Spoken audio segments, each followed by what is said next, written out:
Hey guys, it's Whiskey. Welcome to Palm Tree Elegy. Today's reading, I was actually going through my books trying to figure out what I want to do for content because I'm like batch recording some stuff. And I came across this book that I have. It's called Carl Jung, Knowledge in a Nutshell by Gary Bobroff.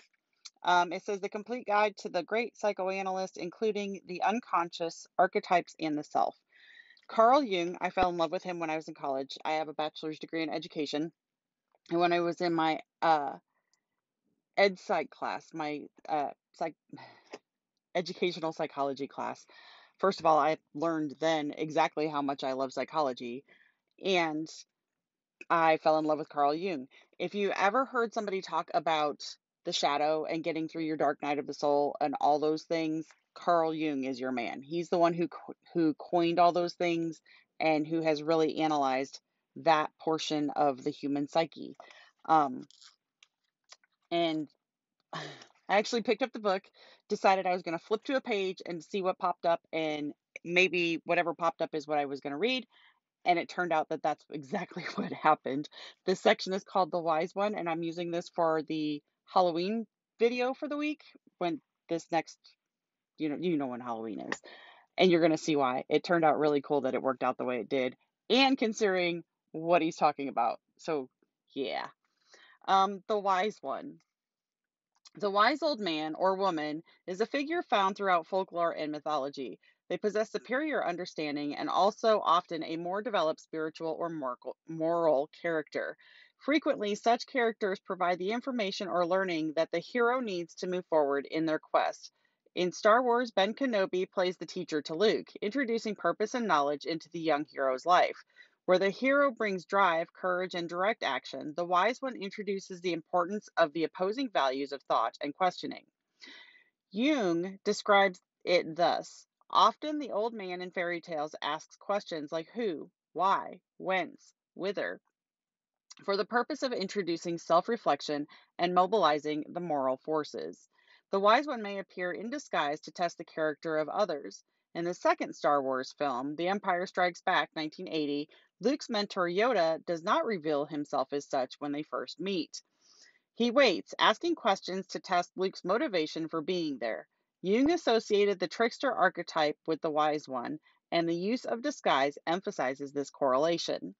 The sage fits under this general archetypal character as well. The Gussie's definition of this more particular archetype defines it as a figure who uses rational conscious awareness and knowledge to achieve goals. This character type is value neutral and does not and not necessarily good or bad, nor even wise. The sage finds identity and fulfillment through their intellectual power. Sage's inner drive is to put himself and others in touch with reason, mind, thought, spirit. His best contact with others takes place through the sharing of ideas and theories and visions. Found not only in professions of teaching and scholarship, he might be a cabinet maker, a mechanic, or a gardener, or a cracker barrel philosopher. Tony Wolfe observed that in contrast to the sage, there is also a character type that generates knowledge through the unconscious. She called this structural form of the psyche the mediatrix or medial woman. For the one whose inner awareness brings access to information through non-rational means. Wolfe herself was this type, as was Jung's mother and grandfather. Jung himself lived in both sage and mediatrix forms. The nature that my mother possessed on her other side was the voice of nature that uttered deep truths, shattering truths.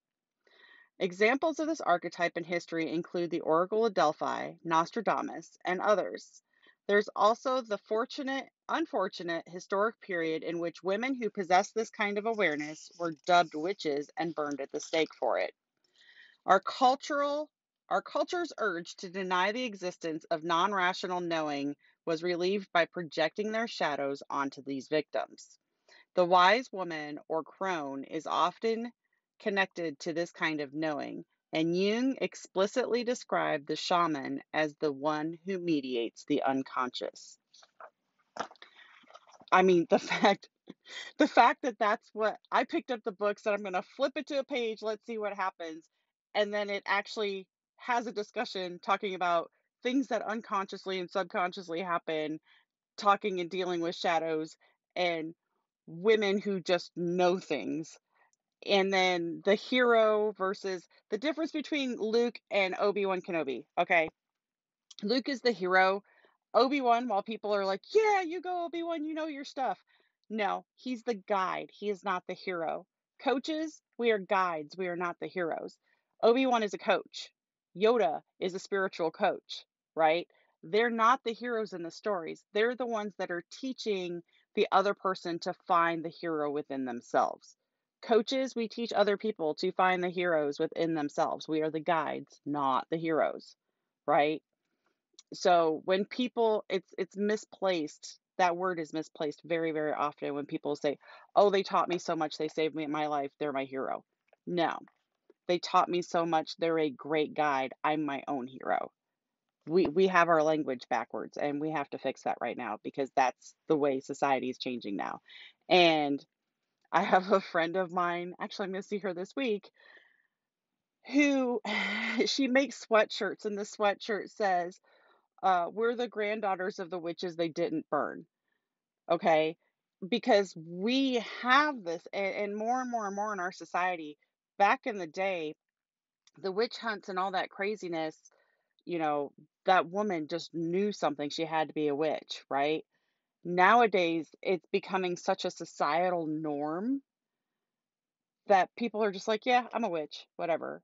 And I don't even think that's the case anymore. I think it's so prevalent that people are so in touch with getting through their shadow and just knowing things that there's not even a need to define it anymore. It just is who we are as humans.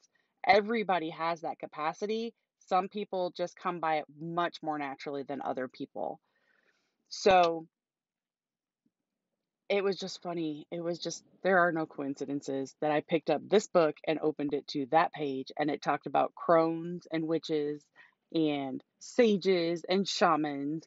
And I mean, come on, it's talking about Star Wars and Yoda at Halloween time. So there's a kid somewhere that's doing that this week too.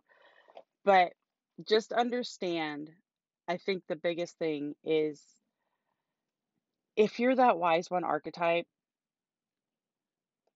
when you first start learning about yourself enough and accepting of yourself enough, because to get to that point, I promise you, you have dealt with and battled some hellacious shadows to even be able to get that point, because that wise one archetype does not open up to you until you have made friends with your shadows.